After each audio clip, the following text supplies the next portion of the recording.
começou a correr por uma razão. Lúcio partiu para o atletismo por não conseguir mais jogar bola e treina ao lado do componente. Ele não quer passar o segredo dele, o negócio dele, ele quer me matar, eu acho. Depois ele vai ensinar. Já saiu já, ó. Eles são amigos. João é veterano, será a 9ª participação na corrida de reis.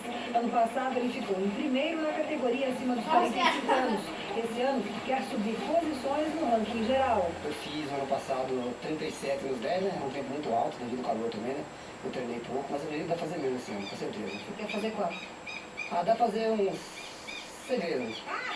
Independente de chuva ou sol, eu estou fazendo uns treinamentos pesados aqui para ir lá e mostrar para Mato Grosso do Sul, bem representado lá, para trazer alguma coisa para nós aqui pro estado. Tem gente que pensa que é pai e mãe que influencia nas escolhas do filho, mas nessa família aqui de Campo Grande tudo aconteceu diferente. O Rudy Miller é que levou os pais pra corrida. Desde os 4 anos ele brincava de correr e agora leva a sério, é a 2ª vez que vai pra Cuiabá. E o garoto de 11 anos corre com os adultos.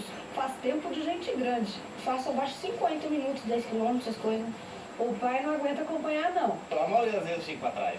Pouca, a mãe dele ainda vai, mas eu sou o maior e o que corre menos. A mãe Regina já está entre as melhores corredoras de Mato Grosso do Sul. Muito gratificante isso, correr junto com a família, assim, é muito bom. O novo percurso da prova não assusta os corredores.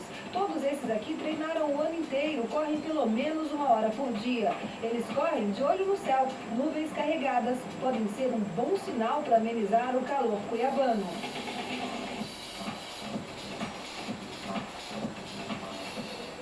Então não se esquecem, a corrida de reis será neste domingo nas avenidas de Cuiabá e Várzea Grande, em Mato Grosso.